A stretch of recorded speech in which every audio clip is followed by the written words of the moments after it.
Hello everyone, welcome to biophilic Bhavnapuri. तो दोस्तों, आज हम बात करेंगे इकोलॉजिकल पिरामिड्स के बारे में। लेकिन उससे पहले मैं आपको फिर से याद दिला दूं कि लास्ट वीडियो में मैंने आपको बोला था कि गुरु दक्षिणा तो देनी होगी, तो आप लोगों को फॉलो करना है मुझे इंस्टाग्राम पे। और आप ये भी कर सकते हैं कि जो मेरी वीडियोस है उनको अपने फ्रेंड्स के साथ शेयर करें, चाहे आप व्हाट्सएप पे कीजिए, इंस्टाग्राम पे या फिर फेसबुक, जिस भी सोशल मीडिया एप्लीकेशन को आप यूज करते हैं वहां पर वीडियोस को शेयर कर सकते हैं। और अगर आप इंस्टाग्राम पे मेरी आईजीटीवी वीडियो शेयर कर रहे हैं तो मुझे टैग करना मत भूलिएगा। मैं बहुत ही जल्दी गिव अवे स्टार्ट करूंगी, तो मैं सभी बच्चों को ध्यान रखने वाली हूँ कि कौन कौन स्टूडेंट मेरे को सपोर्ट कर रहा है। ठीक है, प्लीज सपोर्ट करें और शेयर करें वीडियोस। राइट, तो स्टार्ट करते हैं अपना टॉपिक इकोलॉजिकल पिरामिड। तो फटाफट से लिख रहे हैं, हम बात कर रहे हैं इकोलॉजिकल पिरामिड्स के बारे में। Pyramids, right. तो ये इकोलॉजिकल पिरामिड्स हैं क्या? पहले मैं एक स्ट्रक्चर बना के आपको दिखा देती हूँ, आप एक बार देखो कि ये लगते कैसे हैं, है ना। तो इकोलॉजिकल पिरामिड का स्ट्रक्चर कुछ इस तरीके से हो। ये एक ट्रॉपिक लेवल हमने बनाया, this is the second trophic level, then third and then fourth. ठीक है, तो ये जो ट्रॉपिक लेवल्स हमने बनाए हैं ये मिलकर एक साथ मिलकर कलेक्टिवली फॉर्म करते हैं एक पिरामिड जैसे स्ट्रक्चर को। ठीक है, एंड दिस पर्टिकुलर डायग्राम और representation is called ecological pyramid. तो आपसे इसकी डिफाइन अगर पूछी जाए तो किस तरीके से हम इसको डिफाइन करेंगे? तो सबसे पहले हम इकोलॉजिकल पिरामिड की डेफिनेशन लिख लेते हैं। क्या होता है ecological pyramid? It is a representation that expresses that can express the food or energy relationship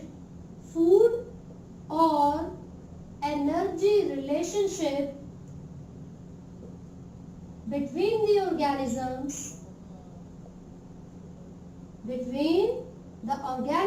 at different trophic levels, between the organisms at different trophic levels।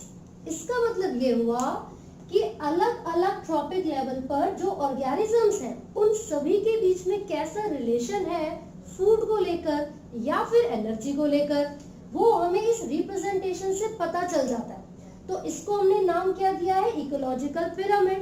यहाँ पर कौन कौन से ट्रॉपिक लेवल्स हैं? देखिए, ये जो सबसे पहला ट्रॉपिक लेवल है, फर्स्ट या फिर जो बेस पर प्रेजेंट है, यहाँ पर प्राइमरी प्रोड्यूसर्स आते हैं। This trophic level comprises of the primary producers, this is the first trophic level. और ये जो टॉप वाला होगा एपेक्स, यहाँ पर सबसे टॉप वाले जो कंज्यूमर्स होते हैं वो है ना। तो हमने यहाँ से स्टार्ट किया, this is the broad base, it represents primary producer, then primary consumer, secondary consumer, tertiary consumer. तो हमने यहाँ पर देखा है जो ब्रॉड बेस है वो रिप्रेजेंट कर रहा है फर्स्ट ट्रॉपिक लेवल को, और ये जो पॉइंटेड स्ट्रक्चर है वो टर्शरी यानी कि बिल्कुल टॉप लेवल को रिप्रेजेंट कर रहा है। लेकिन अगर मैं इस तरीके का एक पिरामिड बना दूं यहाँ पर, भाई मैंने तो अभी बोला था कि जो ये बेस है वो प्राइमरी प्रोड्यूसर्स को रिप्रेजेंट कर रहा है and it was a broad one, right. लेकिन यहाँ तो ब्रॉड नहीं है, यहाँ तो जो प्राइमरी प्रोड्यूसर है उनसे ज्यादा ब्रॉड जो ट्रॉपिक लेवल नजर आ रहा है वो प्राइमरी कंज्यूमर का है। क्या ये कंडीशन भी हमारे एटमॉस्फेयर में अवेलेबल है? यस, इसको कहा जाता है इन्वर्टेड यानी कि उल्टा। ये किस तरीके का पिरामिड है? This is inverted ecological pyramid. जबकि ये बिल्कुल सीधा था, इसको हमने क्या बोला? Upright ecological pyramid. क्लियर हो गई ये बात? This one is upright, this one is inverted. Now what is the meaning of upright and inverted? Upright का मतलब है कि यहाँ पर जो बायोमास या नंबर ऑफ ऑर्गेनिजम्स होंगे प्राइमरी प्रोड्यूसर पर वो मैक्सिमम, पहले ट्रॉपिक लेवल पर सबसे ज्यादा नंबर और बायोमास होगा ऑर्गेनिजम्स का, उससे कम अगले लेवल पर, उससे कम थर्ड और उससे भी कम फोर्थ लेवल पर। इसको बोला जाता है अपराइट पिरामिड है ना। लेकिन अगर नंबर ऑफ प्राइमरी प्रोड्यूसर, जो नंबर है प्राइमरी प्रोड्यूसर्स का, it is less than that of primary consumers, तो इसको बोला जाता है कि इन्वर्टेड है। हमारा जो इकोलॉजिकल पिरामिड है वो कैसा बना है, इन्वर्टेड। ठीक है, अब ये डिफाइन तो भाई मुझे पता चल गई कि ये एक ऐसे रिप्रेजेंटेशन है जो कि फूड और एनर्जी के रिलेशन को बताएगा अलग अलग लेवल पर जो ऑर्गेनिजम्स हैं उनके बीच में। लेकिन क्या इसके कोई टाइप्स हैं या किस किस टर्म में वो एक्सप्रेस कर सकता है? तो यहाँ पर आप देखोगे it's can be expressed in the terms of number, biomass. Biomass का मतलब क्या था, जो ऑर्गेनिक मैटर या लिविंग मैटर प्रेजेंट होता है एक लेवल पर, एंड और या तो नंबर के लेवल पर या एनर्जी या फिर बायोमास। ठीक है, तो इन लेवल्स पर हम इकोलॉजिकल पिरामिड्स बना सकते हैं और अलग अलग ट्रॉपिक लेवल पर जो एनिमल्स हैं, ऑर्गेनिजम्स हैं, उनका इंटरेक्शन भी देख सकते हैं, एक्सप्रेस हो जाए। अब सबसे पहला मैं यहाँ पर एक पिरामिड बना रही हूँ नंबर के लिए। ठीक है, ये देख सकते हो आप, ये अपराइट पिरामिड है एंड हम बना रहे हैं pyramid of number. This one is the pyramid of number. तो यहाँ पर ये हमने ऑलरेडी ट्रॉपिक लेवल्स आपको बताए हैं। मान लीजिए यहाँ पर ट्रीज या प्लांट्स है, देन यहाँ पर प्राइमरी कंज्यूमर में रैबिट आ सकता है, फिर स्नेक आ सकता है, देन वल्चर। लास्ट टाइम मैंने जब ग्रेजिंग फूड चेन बताई थी तो सेम हमने फूड चेन यूज की थी। तो मान लीजिए ट्रीज का जो नंबर है वो कुछ इतना है। ठीक है, बहुत ज्यादा यहाँ पर हमने नंबर ऑफ ट्रीज लिखी। अब उससे थोड़ा सा कम, उससे थोड़ा कम प्रेजेंट होगा किसका, रैबिट का नंबर। ये तो वैसे बहुत ज्यादा ले लिया हमने। ठीक है, फिर हमने यहाँ पर कुछ इतना ले लिया स्नेक का, और 20 ये इतना हमने ले लिया वल्चर का। तो नंबर जब आप देखोगे तो सबसे ज्यादा नंबर में कौन से ऑर्गेनिज्म प्रेजेंट है, कौन से लेवल के, प्राइमरी प्रोड्यूसर। राइट, उसके बाद फिर जो प्राइमरी कंज्यूमर है कम, उससे कम स्नेक यानी कि जो सेकेंडरी कंज्यूमर है, और सबसे कम टर्शरी कंज्यूमर। तो इसका मतलब ये हुआ कि जो पिरामिड ऑफ नंबर है, लेट्स से ये किसी एक इकोसिस्टम का है, फॉरेस्ट का है या किसी भी एक पर्टिकुलर एनवायरनमेंट का, तो वहां पर सबसे ज्यादा नंबर में कौन प्रेजेंट है, प्राइमरी प्रोड्यूसर। इसीलिए बोला गया है कि ये अपराइट पिरामिड है और ये किसको रिप्रेजेंट कर रहा है, नंबर को। ठीक है, अब इसको रब करके हम बात करेंगे नंबर की जगह पर कोई दूसरा, जैसे कि बायोमास। नंबर हटा देते हैं और बायोमास की बात करते हैं।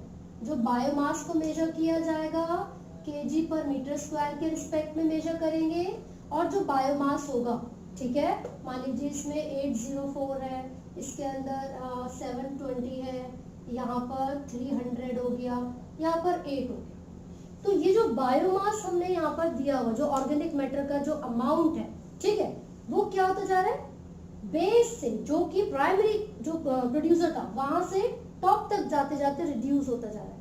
राइट, तो इसी तरीके से एक पिरामिड की फॉर्मेशन होगी जो बिल्कुल सीधा बनेगा, and this is also upright pyramid of biomass.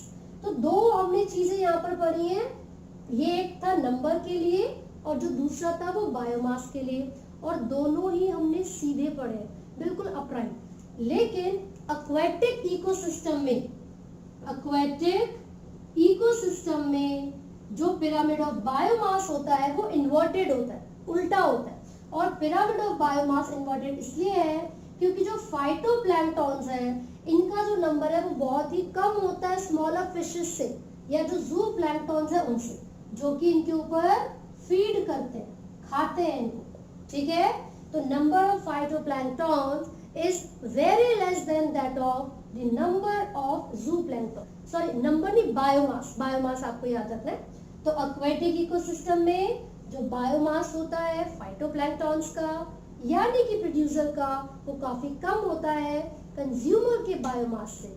इसीलिए एक्वेटिक इकोसिस्टम में जो ग्राफ बनेगा वो इन्वर्टेड बनेगा। This pyramid is inverted. Similarly pyramid of number भी इन्वर्टेड हो सकता है।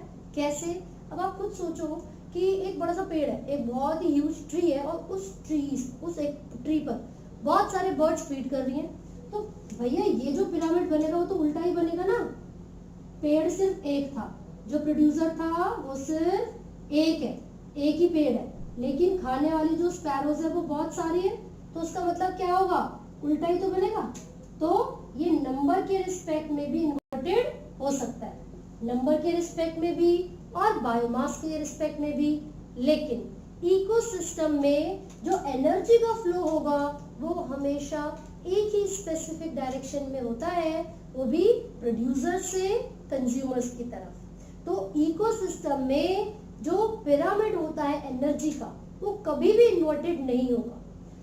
Pyramid of energy can never be inverted, it is always upright, वो हमेशा सीधा होता है, अपराइट होता है। अब ऐसा क्यों होगा भाई? अभी तो मैंने बोला कि एनर्जी का फ्लो हो रहा है, जो एनर्जी का फ्लो हो रहा है वो सिर्फ एक ट्रॉपिक लेवल से दूसरे ट्रॉपिक लेवल पर होगा। मान लीजिए सबसे पहले प्राइमरी प्रोड्यूसर के पास जो एनर्जी अवेलेबल है वो इतनी है, ठीक है, और एक ट्रॉपिक लेवल से दूसरे ट्रॉपिक लेवल पर जब भी एनर्जी का ट्रांसफर होता है वो किसको फॉलो करता है, 10% लॉ को फॉलो करेगा। तो इसका मतलब ये हुआ कि नेक्स्ट लेवल पर जो एनर्जी का फ्लो हो रहा है वो कितना है, इतना, फिर उसके बाद इतना एंड देन इतना। तो जो एनर्जी फ्लो हो रही है वो सिर्फ एक ही डायरेक्शन में हो रही है, प्लांट्स यानी कि प्रोड्यूसर से कहाँ तक, टॉप कार्निवोर्स तक। तो इसका मतलब ये हुआ एनर्जी का फ्लो 10% लॉ को फॉलो करता है, यूनिडायरेक्शनल है। And one most important thing is some amount of energy is lost as heat at each step. हर स्टेप पे कुछ ना कुछ अमाउंट में एनर्जी लॉस्ट हो जाती है हीट के फॉर्म में, ठीक है। इसीलिए बोला जाता है कि जितनी एनर्जी फर्स्ट ट्रॉपिक लेवल पर है सेम उतनी ही एनर्जी नेक्स्ट लेवल पर नहीं जाएगी, हमेशा कम अमाउंट में जो एनर्जी है वो नेक्स्ट लेवल पर ट्रांसफर की जाती है। क्लियर हो गया? ये तीनों तरीके के पिरामिड्स हमें पता चल गए हैं। यहाँ तक हमने पिरामिड्स को डिस्कस किया है and now we will talk about the limitations of ecological pyramid. तो क्या लिमिटेशन हो सकती है इकोलॉजिकल पिरामिड्स की? 3 लिमिटेशंस हमें यहाँ पर याद रखनी है। सबसे पहली जो लिमिटेशन है वो ये है कि जो इकोलॉजिकल पिरामिड्स होते हैं वो एक ऑर्गेनिज्म को या किसी भी एक स्पीशी को एक ही ट्रॉपिक लेवल पर कंसीडर करेंगे, सेम स्पीशी को अलग अलग लेवल पर कंसीडर नहीं किया जाता। तो जो इकोलॉजिकल पिरामिड्स है they do not consider the same species at different tropic levels in a food chain, यानी कि किसी भी फूड चेन में एक स्पीशी को 2 अलग अलग लेवल पर कंसीडर नहीं किया जाता।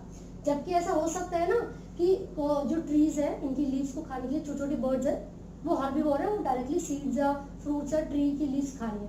लेकिन कुछ बर्ड्स इस लेवल पर भी तो आ सकती हैं जो इंसेक्ट्स को खाती हैं, आ सकती है ना। तो जो स्पैरोज है या जो बर्ड्स है वो दोनों ही लेवल पर आ सकते हैं, प्राइमरी कंज्यूमर भी और सेकेंडरी कंज्यूमर पर भी, है ना। लेकिन हम जब भी एक फूड चेन की बात कर रहे हैं, जब भी एक स्पेसिफिक पिरामिड की बात कर रहे हैं, तो हम दोनों जगह पर स्पैरो नहीं लिख सकते। तो ये किसकी लिमिटेशन हो गई? Second, it does not consider, जो ये इकोलॉजिकल पिरामिड है does not take into consideration or they do not accommodate the food web।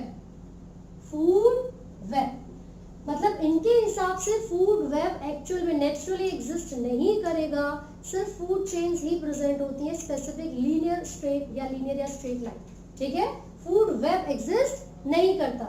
And third and most important is saprophytes को, सैप्रोट्रॉप्स को कोई जगह नहीं मिली। नो प्लेस फॉर सैप्रोट्रॉप्स, जबकि saprotrophs play a very vital role, एक बहुत ही important role play करते हैं सैप्रोट्रॉप्स हमारे एनवायरनमेंट पे, क्योंकि जितनी भी डेड और डिकेइंग सब्सटेंसेस है तो ये डिकम्पोजर्स ही तो है जो कि ब्रेक डाउन करेंगे इन सब्सटेंसेस को सिंपल इनऑर्गेनिक सब्सटेंसेस में, क्यों? ताकि एनवायरनमेंट में से पोल्यूशन कम हो, डिजीज कम हो, राइट, और जो जितने भी ये वेस्ट वगैरह पड़ा हुआ है उसको रिड्यूस किया जा सके। हालांकि इतना इंपॉर्टेंट रोल प्ले करने के बाद भी सैप्रोट्रॉप्स को कोई प्लेस नहीं मिला है इकोलॉजिकल पिरामिड्स में। सो इसीलिए ये तीनों इसकी लिमिटेशंस होंगी। ये टॉपिक आपको बहुत अच्छे से याद करना है क्योंकि काफी क्वेश्चंस इसमें से पूछ लिए जाते हैं। और अगर आपको कोई डाउट है तो आप कमेंट कर सकते हैं। And do not forget to like, share and subscribe.